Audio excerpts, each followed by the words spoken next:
Bonjour à tous, avec l'aide de Dieu, nous allons étudier la Gemara, le traité Makot, Daf Chet Amud Aleph 8a. À la fin du cours précédent, on a vu un désaccord entre Chachamim, les sages Rabbanan, et d'un autre côté, Rabbi. Comment expliquer le verset qui parle de celui qui doit s'enfuir dans les villes de refuge? C'est une personne, on va l'appeler Rouven, qui est parti dans la forêt avec une hache pour couper du bois. La hache a un manche qui est en bois et il y a le morceau de fer qui est au bout pour couper le bois. Et la Torah dit Venachal a barzel mina etz. Le mot venachal est traduit qui a glissé. Glisser le fer du morceau de bois. Et comme ça, on a fait les chachamim, les sages, ils expliquent. Les sages, ils disent il faut voir le verset tel qu'on le lit. Comment on lit ça? Venachal. C'est vrai que dans la Torah, il n'y a pas de voyelle. Mais on le lit Venachal. Bien que c'est Vav, Nun, Shin, Lamed, on avait vu dans Rashi, c'est comme si qu'il y a entre le Nun et le Shin, il y a un E ou un Aleph, qui fait la prononciation Nachal. Nachal, qui veut dire que c'est le morceau de fer qui a glissé du bois et qui a tué Shimon. On a dit que Rouven, il a tué Shimon avec ce morceau de fer qui a glissé par inadvertance. Eh bien, Rouven doit aller dans les villes de refuge. Ça, c'est l'explication simple du verset. Et comme ça, les Chachamim, il explique aussi. Par contre, Rabbi, lui, dit non. Dans la Torah, il n'y a pas écrit les voyelles. Le fait que dans la Torah, il n'y a pas écrit les voyelles, ça nous donne la possibilité de donner d'autres explications. Et Rabbi, lui, tient que sur quoi il faut insister quand on a la possibilité d'interpréter le verset tel qu'il est lu. Il est lu Venachal. Ou bien on peut l'interpréter tel qu'il est écrit. Eh bien, la priorité, elle est de l'interpréter tel qu'il est écrit et non pas tel qu'il est lu. Donc Rabbi nous dit, c'est vrai que la prononciation c'est Venachal, mais vu que dans la Torah même il n'y a pas écrit Venachal, donc Rabbi dit Yesh em la Masoret, il y a une priorité pour interpréter le verset tel qu'il est écrit. T'enlèves les voyelles, tu peux lire ce verset-là, Venichel a barzel minaetz, que le barzel, le morceau de fer, non pas il a glissé du bois, mais le morceau de fer a fait glisser, a fait sauter un morceau de bois. Donc d'après Rabbi, il s'agit ici que Rouven, il est parti avec la hache dans la forêt et il a donné un coup de hache sur le bois, par exemple sur un arbre ou sur une branche, et de cet arbre, de cette branche, il y a un éclat, il y a un copeau qui a sauté comme ça. Il est parti sur Shimon et que ça a tué Shimon. Et le verset nous dit que Houyan, justement, que lui, Rouven doit aller dans les villes de refuge parce qu'il a tué Shimon à travers sa hache qui a fait un éclat de bois qui a éclaté, qui a sauté sur Shimon et qui a tué Shimon. Donc la machloket, elle était, est-ce que Yeshem le Mikra ou Yeshem le Masoret? Est-ce que la priorité, c'est d'expliquer le verset tel qu'il est lu ou bien expliquer le verset tel qu'il est écrit? Encore une fois, d'après Chachamim, d'après les sages, on a dit, on va expliquer le verset tel qu'il est lu, Mikra, comme on le lit, Venachal a barzel, donc c'est le fer qui a glissé, qui a tué Shimon. En revanche, d'après Rabbi, on nous dit sur quoi on insiste. Yeshem le Masoret, c'est quoi la priorité? C'est l'interprétation qu'on peut donner de la manière que c'est écrit. Donc il y a écrit dans la Torah Vav Nun Shin Lamed. C'est vrai que le Mikra, la prononciation c'est Venachal, mais l'interprétation à donner c'est Venichel. Venichel a barzel, que le fer a fait tomber, fait un éclat de bois et il a tué Shimon. C'est la raison pour laquelle que Rouven doit aller dans les villes de refuge. En plus de ça, Rabbi a dit aussi au Chachamim, j'ai encore une autre preuve pour dire que quand on dit ici que Rouven a tué Shimon, c'est le bois que Rouven a coupé et qui a sauté, qui a tué Shimon. Pourquoi? Parce qu'il y a écrit au début du verset que quelqu'un y part dans la forêt pour couper du bois. L'expression de etz est dit. Etz qui veut dire du bois, un arbre, une branche. Il est parti couper du bois. Alors, Rabbi dit, tout le monde est d'accord quand on dit au début du verset, il est parti couper du bois. On ne parle pas du bois de la hache, on parle du bois qui est dans la forêt. Alors, Rabbi dit de la même chose aussi quand il écrit Venash à la Basel Mina Etz, que l'interprétation de Rabbi elle est que le fer a fait sauter du bois et ce bois-là, il a tué Shimon. De quel bois s'agit-il? Il ne s'agit pas du bois, le manche, la poignée de la hache. Non, il s'agit de quoi? Il s'agit du bois qui est dans la forêt, que Rouven a fait sauter et que c'est parti sur Shimon. Donc il a rajouté encore une Gzeira Shava, en plus du fait qu'il a dit j'insiste sur le Masoret, sur la manière que c'est écrit, mais il a dit aussi, il y a une Gzeira Shava, il y a un raisonnement par analogie. Regarde, le verset dit Mina Etz au début, ou Etz, il y a écrit au début, donc il est parti couper du bois, c'est le bois de la forêt. La même chose aussi qu'il y a écrit dans la suite, Venash à la Barzel Mina Etz, de quel bois s'agit-il? Non pas le manche de la hache, mais il s'agit du bois qui est dans la forêt. Ça, c'est l'interprétation de Rabbi. Et en conséquence de ça, on a compris donc le désaccord qu'il y avait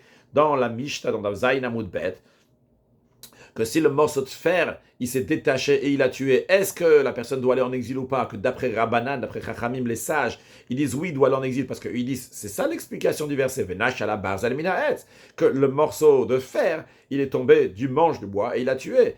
Tandis que Rabbi Yehuda dit non, il ne va pas en exil dans ce cas. Et dans un autre cas, le cas où il a coupé du bois, et il y a un éclat de bois qui a sauté, qui est parti sur Shimon et qui l'a tué, les rabbins disent non, il ne va pas en exil. Pourquoi ils disent il ne va pas en exil? Parce qu'ils disent c'est pas ça que la Torah est en train de parler. La Torah est en train de parler que le morceau de fer est tombé et a tué Shimon. Non pas que Reuven a coupé du bois et qu'il y a un éclat, un copeau qui a sauté sur Shimon et qui a fait que Shimon il est mort. En revanche, Rabbi va dire c'est exactement de ça que la Torah elle parle, que lorsqu'il est en train de couper du bois, il y a un éclat de bois, il y a un copeau qui a sauté sur Shimon et cette personne-là doit aller en exil. Ça c'est ce qu'on avait vu à la fin du cours précédent.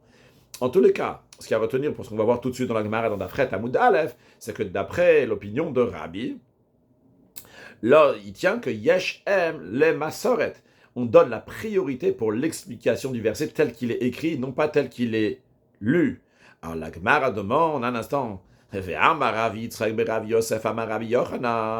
Pourtant, Ravi Yitzhak, fils de Ravi Yosef, a dit au nom de Rabbi Yochanan. Rashi nous informe sur la première ligne en haut à droite que de Ravi Yitzhak Ravi Yosef, cet ancien de Ravi Yitzhak Ravi Yosef, Besanedrin, il se trouve dans le traité Sanedrin, Mishmat Akamait, dans la première souya, dans le sujet qui est discuté là-bas. Alors qu'est-ce qu'il a dit? Il a dit que Rabbi, Rabbi Yehuda ben Roetz, ou Bet Shammai, Rabbi Shimon, Rabbi Akiva, tout cela, Kulus Firaleu. Tous, ils sont d'avis que Yesh aime la Mikra, qu'il faut donner la priorité à la forme que c'est lu. Parmi ces 5 personnes qu'on a mentionnées là, on a aussi Rabbi. Rabbi tient que Yesh aime la Mikra. Il y a une priorité, comme les choses sont lues. Ça contredit tout à fait ce qu'on a dit, que Rabbi dit, Yesh aime le Masoret. Il ne faut pas dire Venachal. C'est vrai qu'il y a écrit Venachal, mais il faut interpréter Venichel, que c'est le morceau de fer qui a fait tomber. C'est pas, il y a quelque chose qui ne va pas. Ma répond, oh, doucement, t'inquiète pas, Aïnou de Kamar le Uveod. C'est pour ça que Rabbi l'a rajouté. Rabbi n'a pas seulement dit qu'il faut dire Venichel, il faut dire que le morceau de fer, il a fait tomber du bois, et ce morceau de bois, il a tué Shimon. Il a rajouté quelque chose. Il a dit Ve'od, encore. C'est quoi le encore? On l'a dit oralement il y a quelques instants, on l'a pris dans le cours précédent. Ve'od, c'est quoi? Il leur a dit, il y a une Gzera Shava, il y a un raisonnement par analogie. Comme Rashi nous dit, Haïnu de Kahada Rabbi. C'est la raison pour laquelle que Rabbi, littéralement, Hadar, il est revenu, mais ici, dans le sens qu'il a rajouté, Ve'ama, il a dit Ve'od, encore une chose. Le mille fait Big Gzera Shava pour le déduire, par une Gzera Shava pour le dire. En effet, il y a écrit au début, Lichot ha'etz, qu'il est parti dans la forêt pour couper du bois, le etz. Et dans la suite, il y a écrit Venash à la barzel mina etz, que le barzel, il a fait tomber du bois, d'après l'explication de Rabbi, Venichel à barzel mina etz, que le barzel, le morceau de fer, il a fait tomber un morceau de bois et qui a fait tuer. Donc c'est la raison pour laquelle que Rabbi a rajouté encore quelque chose. Car en effet, Rabbi en général, il pense que Yesh aime la mikra, il donne la priorité pour la manière que le verset il est lu, non pas comme il est écrit. Mais Rabbi leur dit, Ve'od, ici c'est exceptionnel. Ici il y a une Gzera Shava. Le fait qu'il y ait une Gzera Shava, raisonnant par analogie, qui nous force à dire qu'il ne s'agit pas du manche du bois et qu'il y a au bout un morceau de fer et que ce morceau de fer il est tombé. Mais il y a une Gzera Shava qui nous dit que de quel morceau de bois s'agit-il? Il s'agit du morceau de bois qui a sauté de l'arbre lorsqu'il a donné un coup avec le morceau de fer, avec la hache, et ça a tué Shimon. C'est la raison pour laquelle il dit ici, je pense que Yesh aime le Masoret. Ici, il faut donner la priorité à la manière que c'est écrit. Donc, en d'autres mots, en effet, Rabbi pense, Yesh aime le Mikra, qu'en général, il faut toujours donner la priorité à l'interprétation qui est donnée. Donc, le Mikra, comment la manière qu'on lit. Donc, ici aussi, on aurait dû dire Venachal, à Barzel Minaetz, que le fer a glissé du morceau de bois. Comme ça, on aurait dû dire. Mais vu qu'il y a une xerashava, il y a un raisonnement par analogie qui nous oblige à dire qu'il s'agit que le fer a fait tomber du bois. Venichel a barzel mina etz. Parce qu'il y a écrit mina etz tout court. Le etz, c'est quel etz? C'est pas le manche, mais c'est le etz qu'il est en train de couper, le bois qu'il est en train de couper. C'est la raison pour laquelle que ici, Rabbi pense que yesh em le masoret. Ici, il faut donner la priorité à l'interprétation qui est dans la masoret, dans la manière que c'est écrit, et non pas de la manière que c'est lu. Bien. Maintenant, la Gemara nous dit Amarav Papa Rav Papa dit Ma de Shada Pisa le Dikla, celui qui a lancé une motte de terre sur un palmier, Ve Atar Tamre, et il a fait tomber des dattes, Ve Azul Tamre, et que les dattes sont allées entre guillemets, donc sont tombées, Ve Katoul, ils ont provoqué la mort de quelqu'un, par exemple un petit bébé, Chaz de Shalom. Eh bien, Bano le Machlok de Rabbi et Rabbanan, on arrive ici, donc à la controverse entre Rabbi et Rabbanan, c'est-à-dire d'abord Rashi, Pisa qui nous dit c'est Regev, c'est la traduction de Pisa. C'est quoi la traduction de Pisa? C'est quoi la traduction de Regev? C'est Gouche Afar, une motte de terre. Rashi a pris dit un certain mot belaz. Puis Rashi fait Atar Tamre, que Veishirat Marim. Il a fait tomber les dates.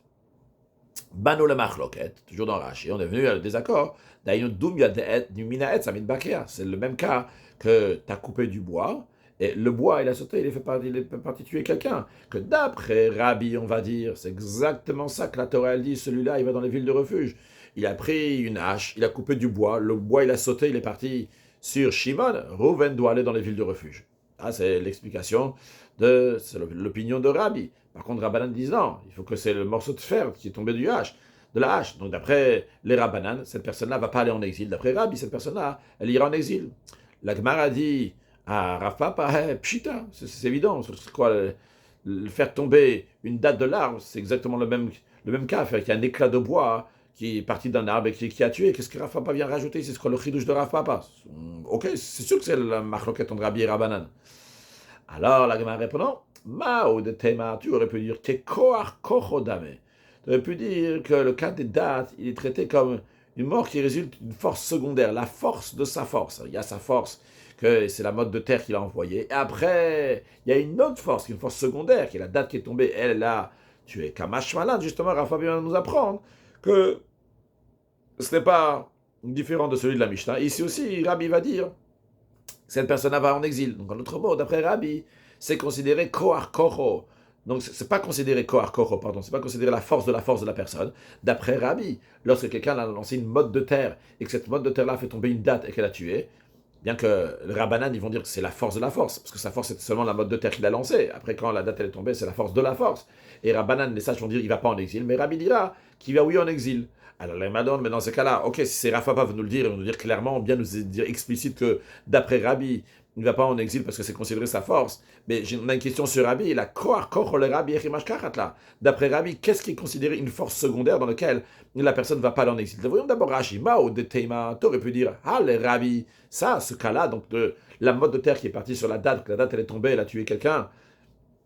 C'est que Kohar Koro, comme la force d'âme, et ça ressemble que Kohar Koro, comme la force de la force, donc une force secondaire d'âme, et ça ressemble au patour, et il est exempté. Rachel explique pourquoi Shahareg va y Kohar Rishon, parce que la motte de terre, c'était la première force de la personne qui a lancé. On est Shiratat Marim, lorsque les dates sont tombées, à Kohar Shen, c'est une deuxième force, c'est une force secondaire. Et j'aurais dit que Rabbi va dire dans un tel cas que la personne ne va pas en exil. Kamash Malan, ça convient de nous enseigner. Shahareg Kegarzen, que la motte de terre, c'est comme la hache. Vehat Marim, et les dates qui sont tombées, Kesamanita, c'est comme l'éclat de bois qui a sauté de l'arbre et qui a tué.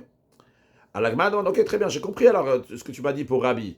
Et je crois que tu veux me le dire clairement que c'est mamash exactement la même chose. Mais dans ces cas-là, et quand est-ce que Rabbi va considérer quelque chose qui est une force secondaire?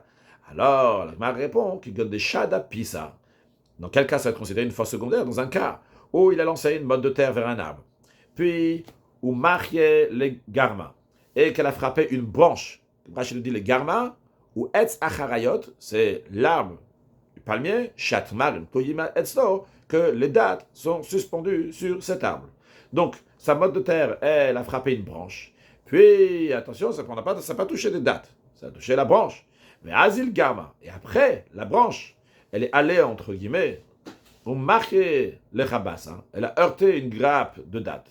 Ve'atar tamre, ça fait tomber des dates. Ve'azul tamre ve'katul, les dates sont là, ils ont tué quelqu'un.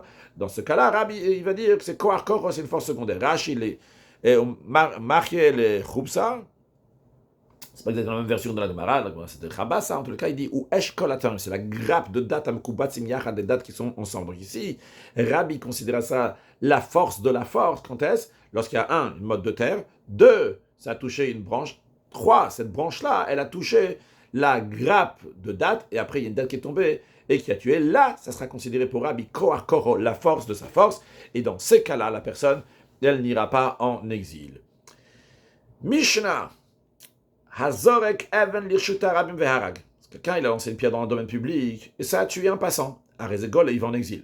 Rabbi Eliezer ben Yaakov dit even miyado. Si après que la pierre ait quitté la main du lanceur, il a lancé, il n'y avait personne. Il a lancé la pierre. Et hop, il y a Shimon, Hotzi ala drosho, il a sorti sa tête. Par exemple, d'une fenêtre, il a sorti sa tête, quel que soit l'endroit, et hop, il a mis sa tête devant la pierre où la pierre était déjà en mouvement. Vekibla. Et il a reçu sur sa tête. Et il est mort. Bien Patur, le lanceur, Rouven, il est exempté de la peine d'exil. Rashi nous dit que l'enseignement de Matin de Rabbi Eliezer ben Yaakov, l'enseignement de Rabbi Eliezer ben Yaakov, on va expliquer dans la Gemara sa raison. Continuons, deuxième cas, la Mishnah nous dit Zaraketa even achatzero veharag. Si Rouven, il est dans sa propriété à lui, dans sa cour, et il a lancé une pierre, et ça a tué Shimon qui était là-bas. Alors, si la victime Shimon avait l'autorisation d'être là-bas dans la cour de Rouven, dans ce cas-là, Rouven, le lanceur, Gole, il va aller en exil. Et sinon, si Shimon n'avait pas le droit de se trouver chez Rouven, dans ce cas-là, Eino Gole, Rouven ne va pas aller en exil. Il n'avait pas l'intention de tuer, il a juste lancé une pierre sans faire exprès. D'où on apprend ça, parce qu'il est dit, d'où on apprend que s'il avait la permission d'être là-bas, qu'à ce moment-là, Rouven va être exilé, mais s'il n'avait pas la permission d'être là-bas, Rouven qui l'a tué sans faire exprès, il serait exempté d'aller en exil, parce que la Torah dit, il va shaya, va être ou va yar. Quelqu'un qui est venu avec son prochain dans la forêt. La Torah a besoin de dire, c'est dans la forêt. C'est pour nous dire, Maya, la même manière que la forêt, Reshut la Nizak, la Mazik, le Kanes c'est un endroit où si bien Rouven, le lanceur, l'agresseur, il a le droit de rentrer là-bas, et aussi le Mazik, la victime, Shimon, celui qui a reçu la pierre ou la hache, il a le droit de rentrer là-bas. Afkol, la même manière aussi, tout endroit que Reshut la Nizak, la Mazik, le Kanes tout endroit où il y a eu un meurtre qui a été fait et qui avait la permission aussi bien pour l'agresseur et la victime, aussi bien pour le lanceur, celui qui a reçu la pierre, aussi bien pour Rouven et Shimon d'être là-bas. Là-bas uniquement, la règle d'exil peut s'appliquer. Donc, ça exclut la cour du propriétaire de Rouven, Shen Reshut, la Nizak, les Kanes et Sham, où la victime Shimon n'avait pas le droit de rentrer là-bas. Il n'avait pas le droit de rentrer et il est rentré. Eh bien, il n'est pas passé Rouven qui a lancé et qui a tué par inadvertance, il n'est pas passible d'aller en exil. Abba Shaul nous dit, le fait que la Torah elle dit Yar, c'est dans une forêt, et qu'il est parti couper du bois là-bas, ça vient nous apprendre quelque chose aussi. De la même manière que de couper du bois, c'est un acte qui est facultatif. De la même manière, tout acte qui a entraîné la mort d'un homme doit être facultatif, qu'à ce moment-là, on va lui appliquer la peine d'aller en exil. Cela exclut le père qui a frappé son fils pour qu'il va aller dans le droit chemin et que par inadvertance il a tué. Comme Rashi nous dit, le père qui tue son fils, pour le faire aller, la toto littéralement c'est de faire détourner, il n'est pas dans le bon chemin, il veut le remettre sur les rails, il va être dans le vrai chemin. Donc le père il est en train de faire une mitzvah ici, quand il a frappé son fils.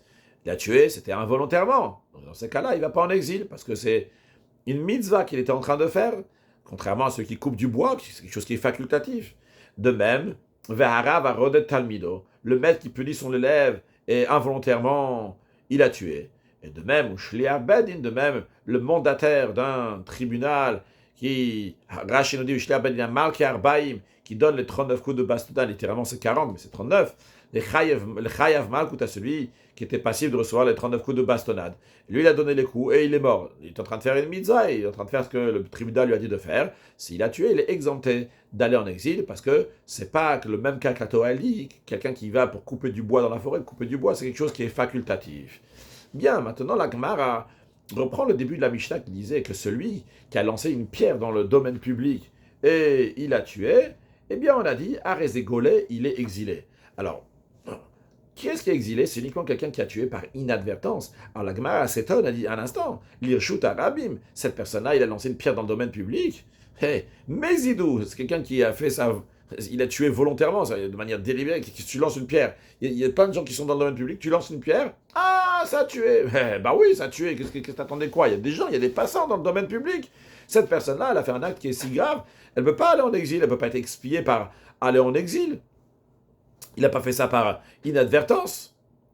Alors, Rav Shmuel bar Yitzchak qui dit, on parle ici, Besoter et Koton, on parle de quelqu'un qui était en train de détruire son mur, qui est à la limite du domaine public, et au moment où il est en train de détruire son mur, il y a une pierre qui est tombée et qui a tué quelqu'un. La Gemara dit, ça aussi, il aurait dû vérifier s'il y a quelqu'un qui se trouve à proximité, quelqu'un qui risque d'être blessé, et s'il n'a pas fait, il est coupable, c'est une négligence si grave qu'il ne peut pas être expié en allant en exil, cette personne-là. La Gemara répond, on parle de quelqu'un qui est en train de démolir son mur pendant la nuit. Donc il n'y avait pas de raison de supposer qu'il y avait des gens qui se trouvaient à proximité du mur. La Gemara dit, ça aussi, c'est pas une bonne réponse. Même pendant la nuit, il aurait dû vérifier. Et le fait qu'il ne s'est pas vérifié, c'est considéré comme une négligence qui est grave.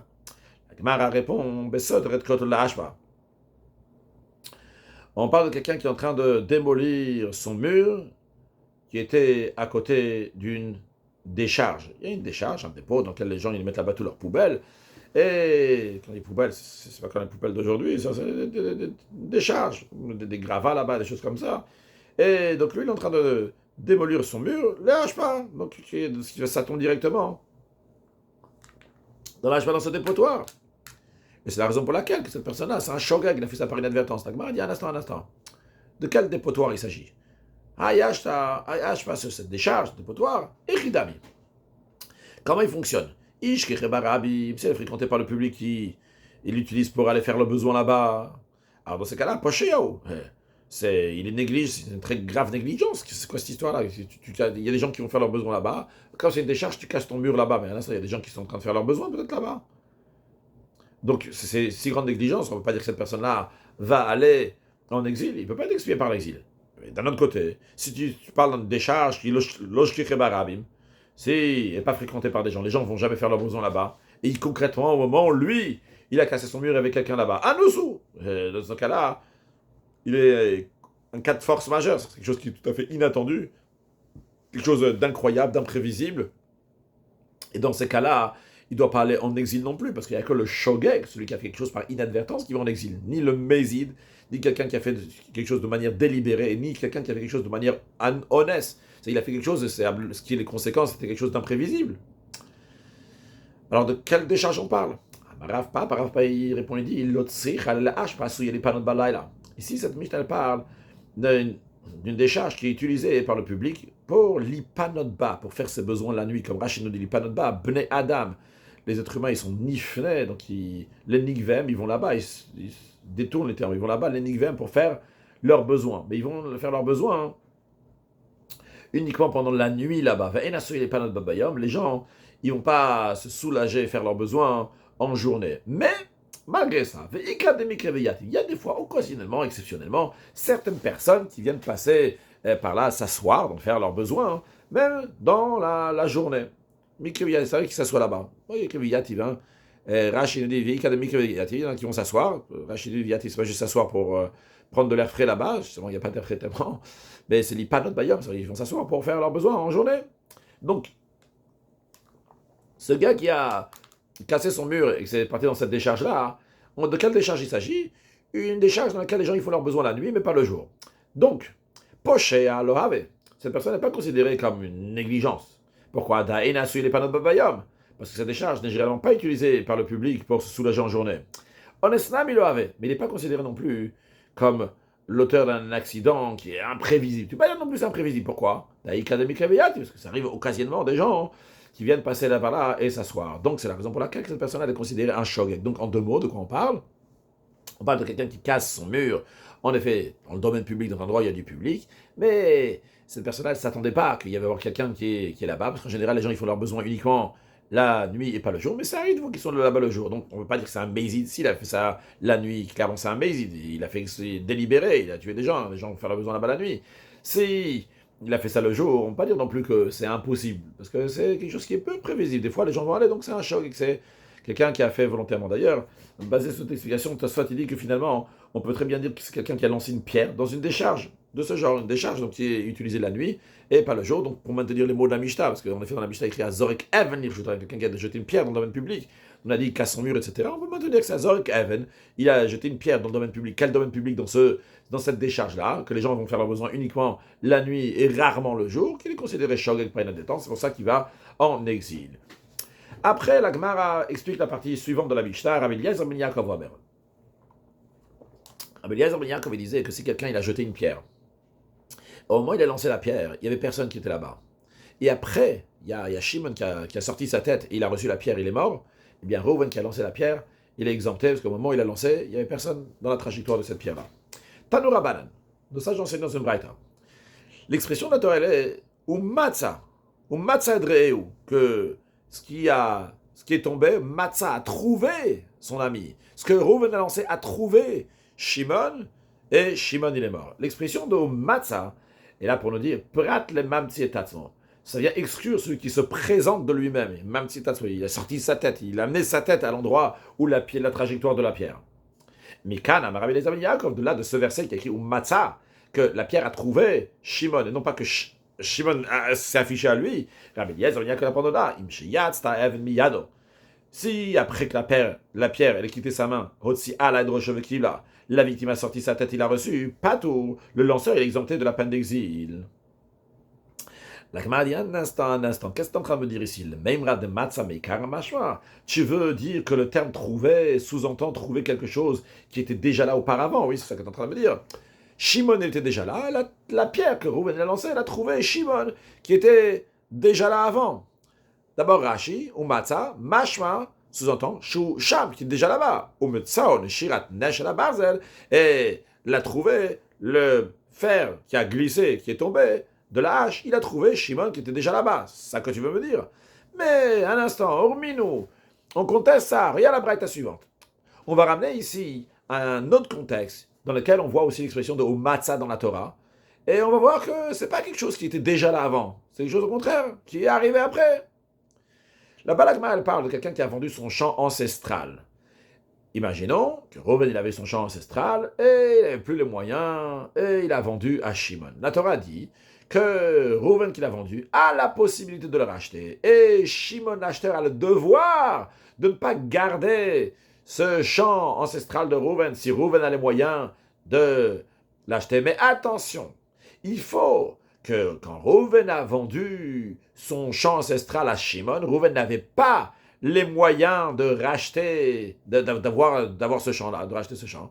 Et qu'après, ici Gayado, ou Matzah, il a eu les moyens et il a trouvé de quoi payer le champ. Si, quand il a vendu, il avait déjà la possibilité de le racheter. Imaginons que Reuven y vend son champ ancestral et il a un autre champ ailleurs.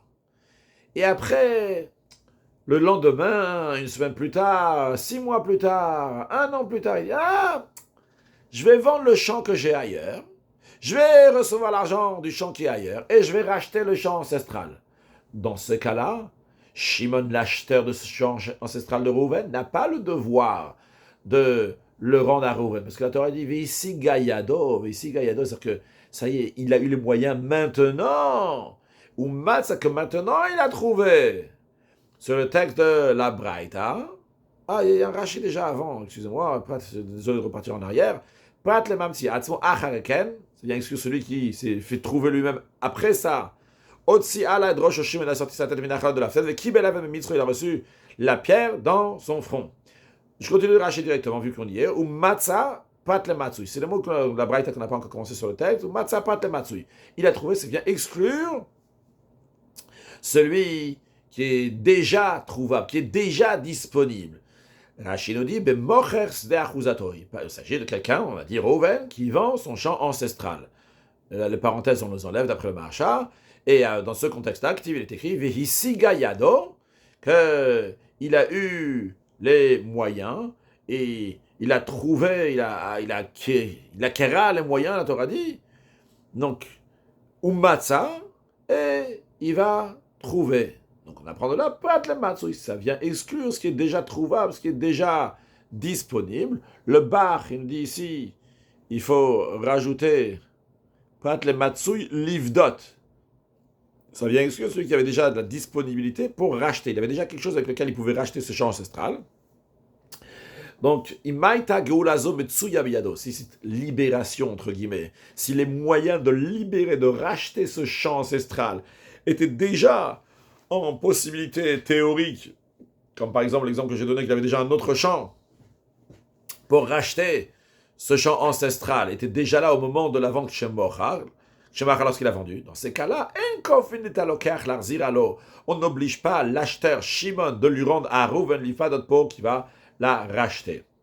Sur le texte d'Abraïta à nouveau, Urmino, donc on conteste. On rappelle, donc on a dit avant que Matzah, c'est que Reuven il a lancé une pierre et que ça a trouvé Shimon qui était déjà là. Donc au Matzah, c'est que Shimon était déjà là avant.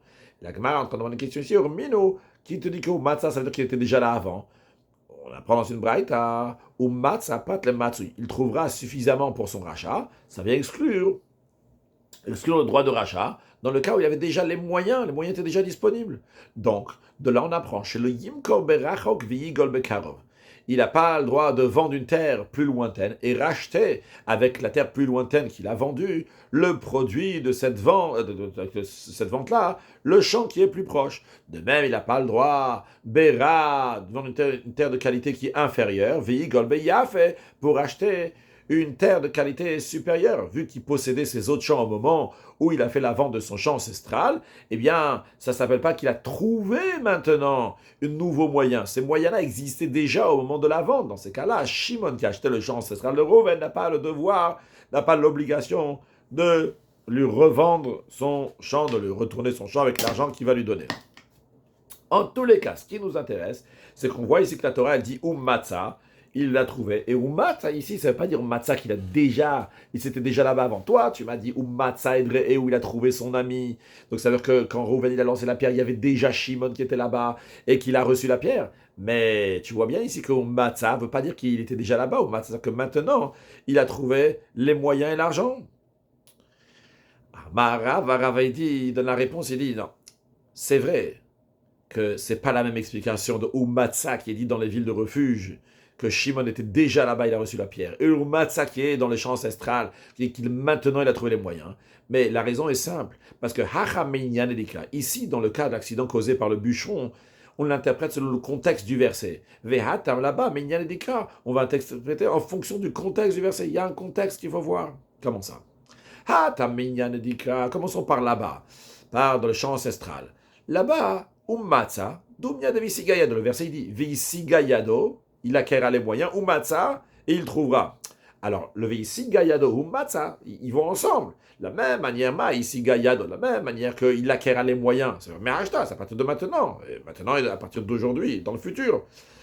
Matzah, mais Ashta, de la même manière aussi, le mot Matzah. Il trouvera celui-là aussi. Dans le contexte, c'est quoi? C'est à partir de maintenant qu'il va trouver les moyens. Hacha, ici, dans l'accident qui est causé par le bûcheron. Mais il y a des cas. Il faut regarder aussi le contexte du verset. Ou matzah, tout bien de yar. L'expression il trouva la victime, ça a la même connotation que la forêt.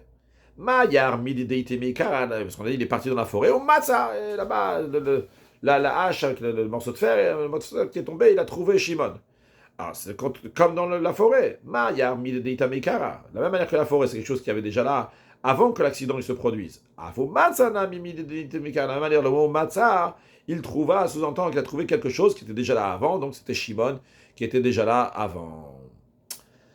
Bien, maintenant la Gemara, elle examine la partie suivante de la Mishnah. On dit celui qui lance une pierre, et Abba Shaoli, il a déduit que c'est quelqu'un qui est parti couper du bois, donc il reshoot qui est facultatif, et uniquement s'il est en train de faire quelque chose qui est facultatif et il a tué, à ce moment-là, il est passible de l'exil. Si c'était quelque chose donc, qui était de mitzvah, il n'est pas passible d'exil. Il a donné donc l'exemple de celui qui a, le père qui a frappé son fils, du maître qui a puni son élève et du délégué, du mandataire du tribunal qui a tué. Alors, Amar Leo Merabanan le Rava. Il y a un certain sage, il a demandé une question à Rava, il a dit un instant.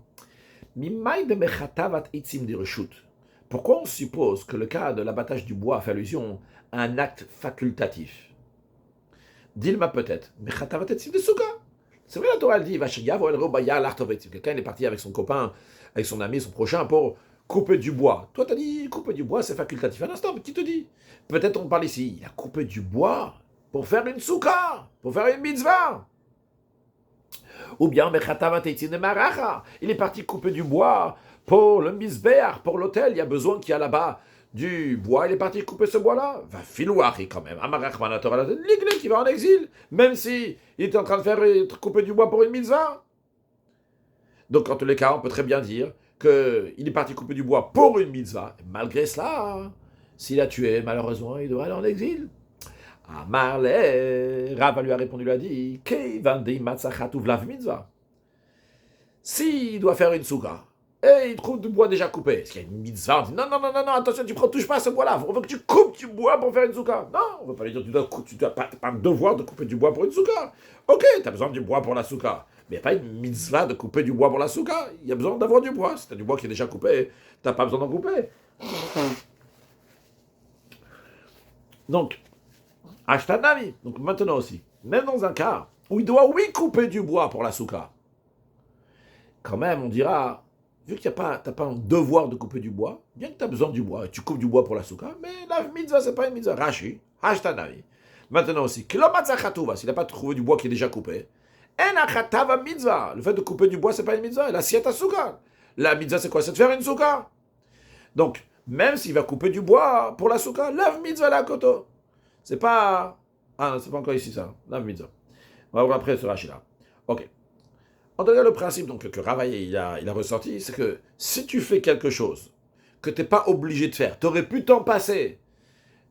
Tu es obligé de le faire pour la mitzvah concrètement, mais il n'y a pas un devoir de le faire. Par exemple, tu as besoin du bois pour la souka, mais tu n'es pas obligé de couper du bois pour la souka si tu trouves déjà du bois, tu coupes pas du bois. Si tu vas, oui, couper du bois, bien que tu es obligé maintenant parce que tu n'as pas d'autre bois, mais c'est pas une mitzvah, parce que tu aurais pu te débrouiller autrement, donc le fait de couper du bois, c'est pas une mitzvah. Ah, alors dans ce cas-là, la Gemara de Ravina, il demande, il dit, et tu Ravina le Rava, Ravina il dit, hey Rava, t'as vu la Mishnah là qu'on a appris dans ma côte? On a appris Yatsav Maken Beno. Et Kabashaou il dit que, comme il y a écrit que c'est facultatif, ça vient exclure un père qui a tué son fils, tué son fils par inadvertance, que au moment où il a frappé, que c'était pas facultatif. Il devait le frapper pour une mitzvah, pour le mettre dans le droit chemin. Et le bête qui châtie, qui punit son élève, il le tue sans faire exprès, au shliar bedin, l'envoyé du tribunal qui a tué, en train de faire ses fonctions que le tribunal lui avait demandé de faire. Mais un instant, Leymar, on devrait dire, Keivandil ou Gamir. Prenons l'exemple de celui qui est en train d'étudier, le fils ou l'élève. S'il étudiait bien, est-ce que le maître ou le père aurait dû le frapper? Non. S'il va étudier, la mitzvah, il n'y a pas de mitzvah de le frapper. Hashtanami, dans ce cas-là, maintenant aussi, même si l'enfant concrètement, il n'a pas étudié, l'élève n'a pas étudié comme il fallait, et le maître ou le père ont dû le frapper, ont dû le punir, eh bien, vu qu'ils auraient pu s'en passer au cas où l'enfant, l'élève serait déjà dans le droit chemin, la mitzvah, c'est pas une mitzvah. Rashi, la mitzvah, la koto, c'est pas une mitzvah de le frapper. Un rabbin dit à Ravina, non. Hartam là-bas, dans le cas du père, Afalgav de Gavir, même si l'enfant il apprend très bien sa leçon, eh bien quand même, mitzvah c'est une mitzvah, si tu ne frappes pas pour maintenant, frappe-le pour plus tard, pour le mettre dans le droit chemin, fais non, tu vas se préparer pour l'avenir, pour être sûr que tout va bien se passer à l'avenir. Dit-il comme est écrit, Yasser bincha, châtie ton fils, vini recha, il te donnera du nacha, du plaisir, ve'yiten madani munafshecha, il apportera un délice à ton âme. Donc, c'est une bonne chose de le frapper quoi qu'il arrive, c'est la raison pour laquelle il dit mitzvah quoi qu'il arrive, donc c'est une mitzvah. de le frapper. C'est la raison pour laquelle la Mishnah nous dit que c'est une mitzvah. Mais il maintient ce qu'il a dit avant, que en ce qui concerne donc, le bois de la souka, si tu en as déjà, tu n'en as pas besoin de couper, c'est pas une mitzvah. Après, la Gemara nous dit que Hadar, plus tard, littéralement Hadar, il est revenu, on peut traduire après réflexion, Rav il a dit, Lav mil taïd amre. Ce que j'ai dit, c'est rien, ça veut dire, j'ai une meilleure réponse. Comme Rashi nous dit, Lav mil taïd amre, Re'aya tova mizo ayalila shivo. Une meilleure réponse, j'aurais dû lui répondre. Minamik Ra'atzmo du verset lui-même, de Lav bechatava de mitzvah. Quand on regarde le verset, on voit qu'on n'est pas en train de parler ici de couper du bois en tant que mitzvah. Comment ça? Parce que le verset dit Va'asher yavo edreu bayar, ou quiconque vient avec son compagnon dans la forêt. L'expression de Va'asher vient nous dire ici qu'il n'y a pas un devoir d'y aller. Comment ça? C'est-à-dire, de Ibayayel, Veibayel. S'il souhaite entrer dans la forêt, il y va. S'il ne veut pas, il n'y va pas. Le fait que la Torah dit Va'asher et que c'est facultatif, si tu veux, tu vas, si tu ne vas pas, on est obligé de dire que ce n'est pas une mitzvah. Pourquoi? Parce que Visakadatach mitzvah, si tu as l'esprit de dire qu'il est parti dans la forêt pour faire une mitzvah, Misag de l'Oayel, est-ce qu'il a la possibilité de ne pas y rentrer? Tu vas lui dire, bon, si tu veux, tu vas faire la mitzvah, si tu veux, tu vas faire la mitzvah. Ça n'existe pas, si c'est une mitzvah, tu dois aller dans la forêt.